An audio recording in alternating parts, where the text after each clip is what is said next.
Welcome to the Karma Verdict. Let us get started with today's story. You're just the placeholder until my ex gets his life together, she admitted. So I gave her permanently. Now, he's back in jail, and she's begging for a second place on my waiting list. Hey viewers, before we move on to the video, please make sure to subscribe to the channel and hit the like button if you want to see more stories like this. Thanks. For 3 years, I built my life around Hannah. I wasn't just her boyfriend. I was her foundation. When her car died, I was the one who co-signed the loan for the new one. When her dad got sick, I was the one who drove her to the hospital every weekend, who held her while she cried, who made sure she ate. When she maxed out her credit cards, I helped her consolidate the debt and create a budget. I was the stable ground after the earthquake of her life. I thought it made me a good partner. I didn't know I was just being a good placeholder. The cracks started small, almost imperceptible. A locked photo album on her phone she'd named the past. The way she'd sometimes get a distant look in her eyes. A sad, almost yearning smile that never seemed to be for me. I'd ask her about it and she'd just shake her head and say, "Just memories, Alex. Don't worry about it." And I didn't because I trusted her. I was an idiot. The real shift happened 2 weeks ago. I was cooking dinner, her favorite chicken parmesan. When she came in, her face pale, staring at her phone. "Jake's out," she said, her voice hollow. I stopped stirring the sauce. Jake, the name was a ghost in our relationship. The ex-boyfriend from before me, the one with the charming smile and the rap sheet, the one who'd talked her into investing her savings into a scheme that landed him in jail for fraud and left her with nothing. I'd helped her pick up the pieces. "Out as in parole?" I asked, keeping my voice carefully neutral. "As in time served, good behavior." She finally looked at me, and her expression was unreadable. He messaged me. A cold knot tightened in my stomach. "Han, maybe that's not a door you need to reopen. For your own sake." She flinched as if I'd slapped her. "You don't understand what we had. It was complicated. Stealing your life savings seems pretty straightforward to me," I said, the words slipping out before I could stop them. Her eyes flashed with a defensive fire I hadn't seen in years. "You don't know him. You don't know what he was dealing with. He was lost and I failed him. I failed him." The words hung in the air between us, suffocating. For 3 years, I thought I was helping her. Now I realized in her mind she'd just been biding her time, waiting for a chance to fix things with him. The following days were tense. She was glued to her phone, her thumbs flying across the screen, a small secretive smile playing on her lips. The smile I used to think was for me. She was distant during our movie nights, distracted when I talked about my day. The foundation I'd so carefully built was turning to sand under my feet. It all came to a head on a rainy Tuesday. She'd been out with the girls, but came home smelling of cheap whiskey and a bar I knew her friends hated.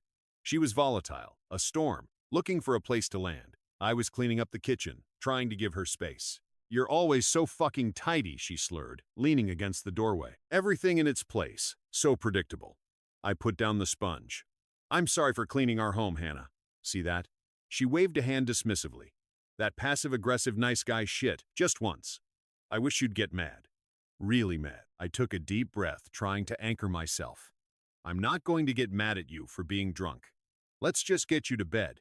"I don't want to go to bed," she snapped, her voice cracking. She stumbled into the living room and collapsed on the couch, burying her face in her hands. The performance of the angry drunk was gone, replaced by a raw, desperate misery. I followed, my concern warring with a growing sense of dread. I sat on the edge of the coffee table facing her. "Just talk to me, Han. Whatever it is, we can handle it. We always do." She looked up, her mascara smudged into dark shadows under her eyes. She laughed, a bitter, hollow sound. "That's the problem. You're always so stable. So there, it's suffocating." The word hit me like a physical blow. Suffocating. All my support, all my loyalty was just weight to her. "I'm sorry for being reliable," I said, the confusion and hurt breaking through my calm exterior. "No, you don't get it," she said, shaking her head as if I were a particularly slow child. "With you, it's easy. It's safe. It's like living in a perfectly furnished temperature-controlled room. But with Jake," she got a faraway look, that same yearning smile from her phone. "With Jake, it was real. It was fire. It was messy and painful and glorious. He saw a part of me you'll never even know exists." The room felt like it was tilting. I could hear my own heartbeat in my ears. "Jake, the guy who drained your bank account and got arrested. That's your idea of real?" Her gaze snapped back to me, and for the first time all the masks were off. The drunkenness, the volatility, it all crystallized into a cold, terrifying clarity. "I've always loved him," she said, her voice low and steady. Every word, a precise, calculated stab. "I was just waiting for him to get his life together." She paused, letting the cruelty of the statement hang in the air, ensuring I felt its full weight. You were just the placeholder, Alex. A safe place to land until he was out." Placeholder. The word echoed in the silent room, obliterating 3 years in an instant. Every shared laugh, every quiet morning, every sacrifice I'd made, it all dissolved into nothing. I wasn't her partner. I was a seat warmer, a temporary occupant, the human equivalent of a futon. I didn't say a word. I couldn't. There was nothing left to say.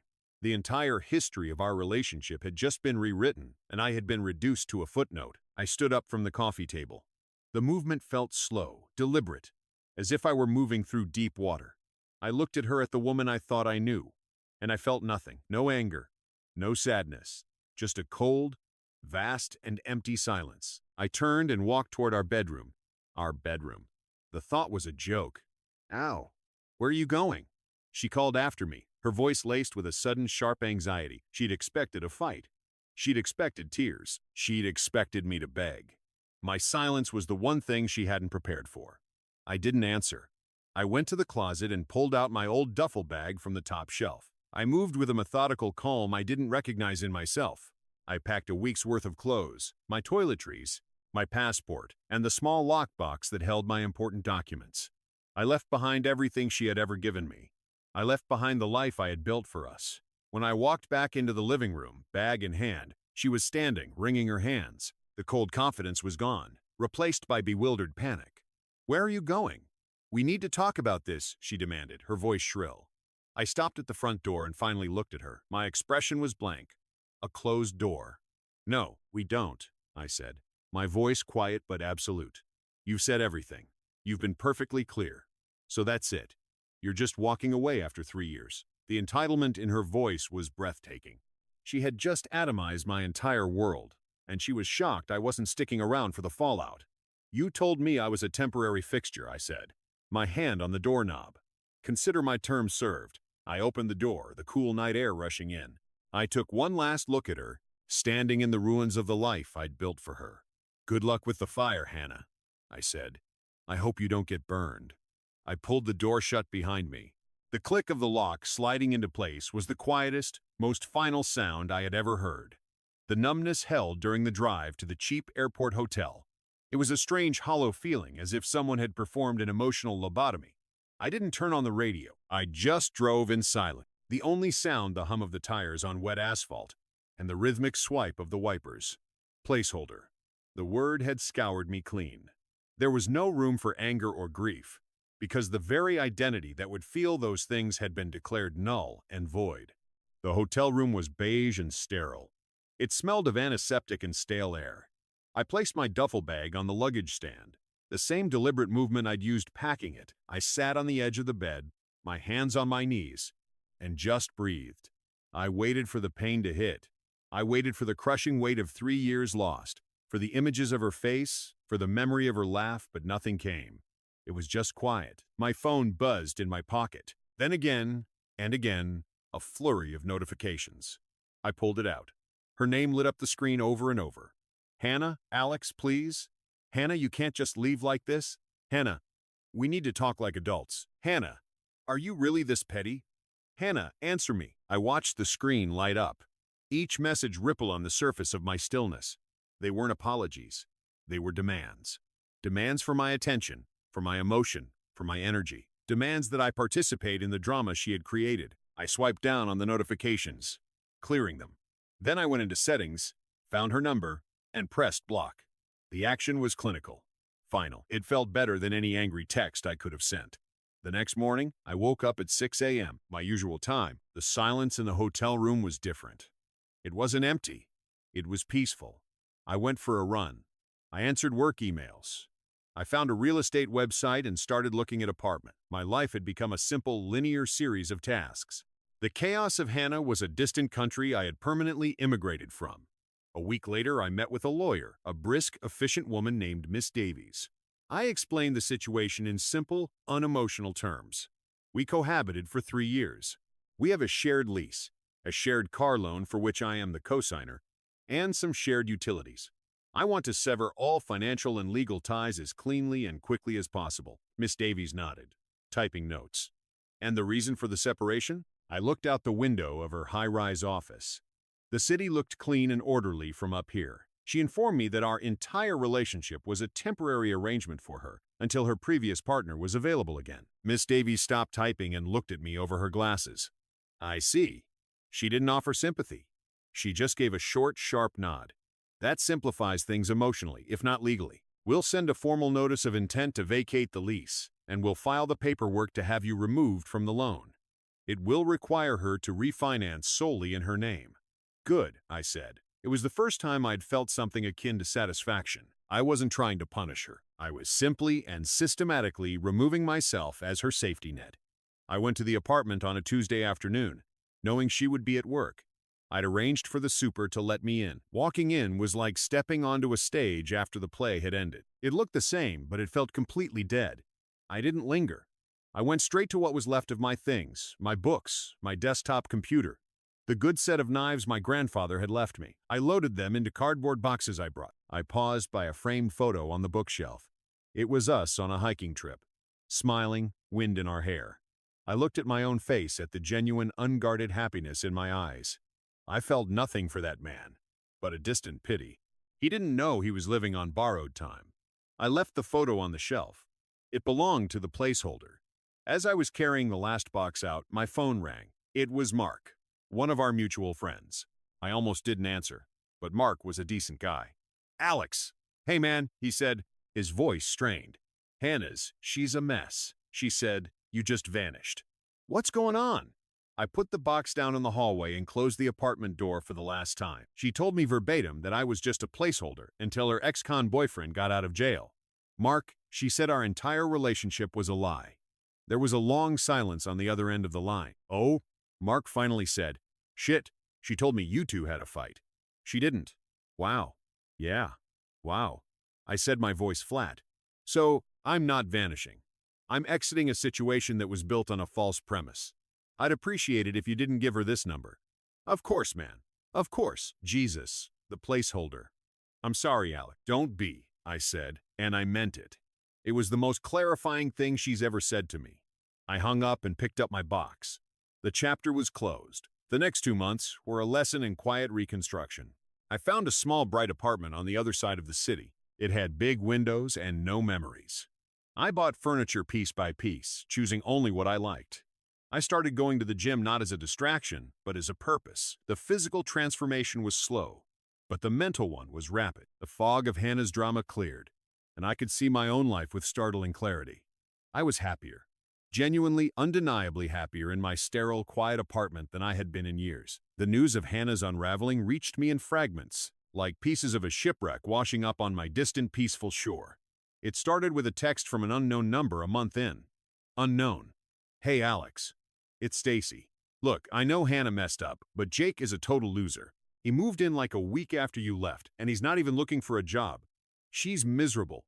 I deleted it and blocked the number. Then a brief, awkward call from Mike, another friend from the old group. Hey man, just so you know, things are not good over there. Jake's a piece of work.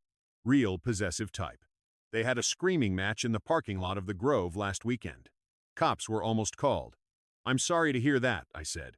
The phrase utterly empty of meaning. It was a social autopilot response. Yeah. Anyway, we're all getting kind of sick of his drama. Take care, Alex. Click. The final, most satisfying piece of karma came via a Google alert I'd set up long ago back when I was helping Hannah with her case against him. I'd forgotten about it. The email popped up in my inbox with the subject. New result for Jake Morrow. I clicked it. It was a local news brief from the police blotter. Arrested on charges of violating parole and attempted burglary. Jake Morrow, 31, was taken into custody after a failed break-in at a construction site on Elm Avenue. A female accomplice identified as Hannah R. was questioned and released pending further investigation. Police seized items from their shared residence. I leaned back in my chair. So, the fire she'd chosen over my suffocating stability had burned her. just as I'd coldly predicted. Jake was back where he belonged, and Hannah had been dragged down with him, questioned and released. I could only imagine the humiliation, the police in her apartment seizing things, the neighbors watching, the perfect dramatic end to her tragic romance. My phone vibrated, pulling me from the thought. It was her again from another new number. This time it was a voicemail. I almost deleted it, but a detached sense of curiosity made me press play. Her voice was a ragged, hysterical shriek, stripped of all its former calculated charm. "I can't believe you. I am in real trouble here. My life is falling apart, and you're just sitting there feeling smug. Jake's back in jail. The police took my laptop. My landlord is threatening to evict me. I admit I messed up, but you're supposed to be the better person. You're supposed to help. Call me back." The message ended. I stared at the phone. There it was. The unvarnished truth of her character. Not an apology for the 3-year con she'd pulled on me. Not a shred of self-awareness. Just a furious screaming demand that I, the man she had called a placeholder, fix the consequences of her own choices. She still saw me as a function, a tool. The better person was just another role she expected me to play for her benefit. I deleted the voicemail. Then I blocked the new number. I looked around my new apartment. The evening sun was streaming through the big windows, illuminating the clean, sparse space. It was quiet. It was mine. I felt nothing for Hannah, but a faint anthropological interest. Her desperation was just noise. The silence in my new life was my own, and it was golden. The silence after her screaming voicemail was a victory. It was the sound of a door not just closed, but bricked over. I had built a new life, a fortress of calm, and her chaos was now outside the walls, barely a whisper on the wind. But Hannah had never been good at respecting boundaries. The attempts began again, each one a more transparent and pathetic grasp at the lever of my guilt. The first was an email. It landed in my promotions folder. Its subject line, "A masterclass in manipulation. I'm broken. Alex, I know you hate me. I know I don't deserve your kindness, but I'm so lost. Jake is gone, probably for years. The landlord is evicting me because of the police thing. I have nowhere to go. I'm staying in a motel that smells like bleach and failure. And I can't stop thinking about how I threw away the only good thing I ever had. You were never just a placeholder. I was scared, and I said a terrible, stupid thing to push you away because I didn't feel worthy of you. The truth is, I've always loved you. I was just too broken to see it. Please, can you just meet me? I need to see your face. I need to know there's still some good left in the world. Yours always, Hannah." I read it once. Then I selected the email and clicked the trash icon. It wasn't even a difficult decision. The letter was a tapestry of lies woven from self-pity. I didn't feel worthy. She had felt perfectly worthy when she was using my credit card. "I've always loved you." The ghost of Jake would beg to differ. She wasn't reaching out to me. She was reaching out to the stability I represented, the safety net she now found herself desperately needing. A week later, my phone rang with a number from our old area code. I let it go to voicemail. An hour later, a message appeared. It was from her friend Stacy, the flying monkey. I listened, my expression blank. "Alex, it's Stacy. Look, I get it. You're hurt. But Hannah is literally destroying herself. She's lost everything. That animal Jake left her with nothing but a court date and a broken spirit. You were always the good one, the responsible one. You can't just abandon her now. She has no one. It's cruel." I sighed. The guilt trip was so predictable. I called back. Stacy picked up on the first ring, her voice breathless with self-righteous hope. "Alex." "Oh, thank God, Stacy." I interrupted, my voice calm and level. "She told me our entire relationship was a lie. Abandoning her implies I had a responsibility to stay. I didn't, but she's learned her lesson." Stacy pleaded, her tone turning sharp. "She's been punished enough, don't you think? So, you're going to be a petty bitch about it and let her be homeless." I didn't rise to the bait. "I'm not being petty. I'm being absent. There's a difference. Don't call this number again." I hung up to click a period at the end of that sentence. I blocked her number. The circle of people I had to shield myself from was small, and it was getting smaller. Then came the nuclear option. It was a Saturday morning. I was making coffee, the sun streaming into my new kitchen. My work phone, the number of which I'd been forced to change after her previous voicemail, buzzed on the counter. Unknown number, a cold dread settled in my stomach. I answered. bracing for a client crisis. The voice that came through was hers, but it was stripped raw, a weaponized sob. "Alex, it's me. Please don't hang up. I'm at the hospital." I said nothing. The silence stretched, forcing her to fill it. I took something. Not enough, I guess. I just couldn't see a way out. They're keeping me for psych evaluation. She took a shaky, theatrical breath. The nurse said I should call someone who cares about me. You're the only one I could think of. The manipulation was so blatant, so grotesque. It was almost impressive. She wasn't asking for help. She was laying a trap. If I showed concern, she'd have her hook back in. If I didn't, she could paint me as the monster who hung up on a suicidal woman. My voice was cold, professional, devoid of any emotion. "Are you safe with the medical staff?" "What?" "Yes, but then you're where you need to be. My presence would be counter-therapeutic for both of us. I hope you get the help you need, Hannah. Goodbye." I hung up. My hand was steady. There was no guilt, only a profound, weary disgust. She had tried to use the ultimate emotional currency, and I had declined the transaction. I blocked that number too. It was the last number she would ever have to me. 6 months passed. The seasons changed. My new life wasn't just a reaction to the old one anymore. It was simply my life, and it was a good one. I'd been dating Clara for 4 months. She was a landscape architect, a woman with calm eyes and an easy laugh, who valued her independence as much as I valued mine. We were a partnership, not a rescue mission. We were at a bustling, sun-drenched brunch place, sharing a plate of pancakes, and talking about a trip we were planning to take. I was relaxed, happy, fully present in a way I never was with Hannah. I felt a hand on my shoulder, a familiar possessive grip that made my spine go rigid. I looked up.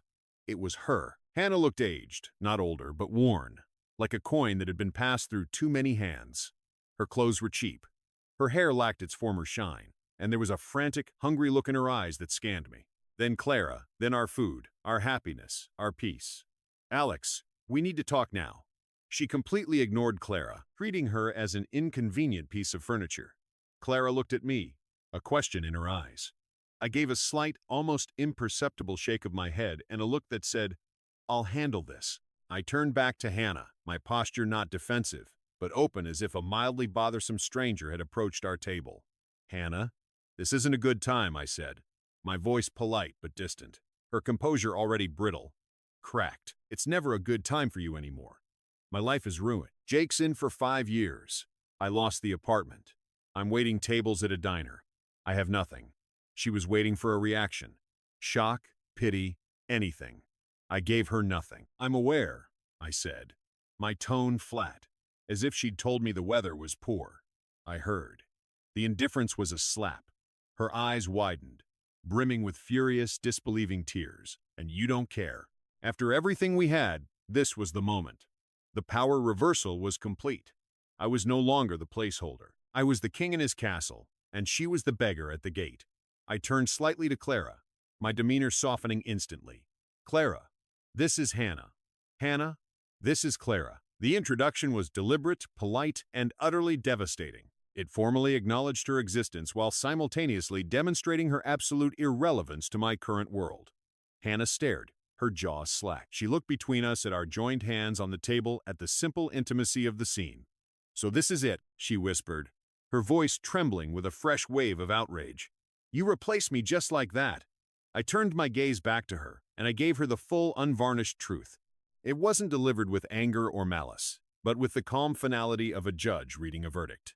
"I didn't replace you, Hannah," I said, my voice clear and carrying. "A placeholder is temporary by definition." When my permanent situation became available, I glanced at Clara, a genuine unforced smile touching my lips, for a fraction of a second before returning my gaze to Hannah.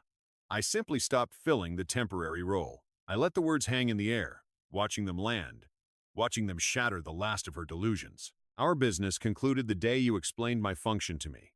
I concluded, my tone shifting to one of mild, dismissive suggestion. "I suggest you focus on your own situation now." And with that, I turned my back on her. Literally, I shifted my body fully towards Clara, picked up my coffee cup, and took a sip. "So, as I was saying, I think late September would be perfect for the mountains."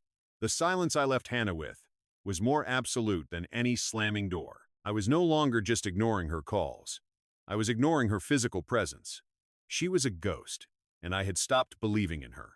After a moment that must have felt like an eternity, I heard a choked, guttural sound and then the frantic click-clack of her heels retreating across the tile floor. I didn't watch her go. I didn't need to. Clara reached over and squeezed my hand, her touch warm and real. "You okay?" she asked softly. I looked at her, at the sunlight in her hair, at the future in her eyes, and I felt the last vestige of that cold, hollow place inside me fill with a quiet, steady warmth. "Never better," I said, and for the first time since I'd heard the word placeholder, I knew it was the absolute truth. If you enjoyed this video, please give it a thumbs up and subscribe to the channel to stay updated with our upcoming stories. Your support means the world to us.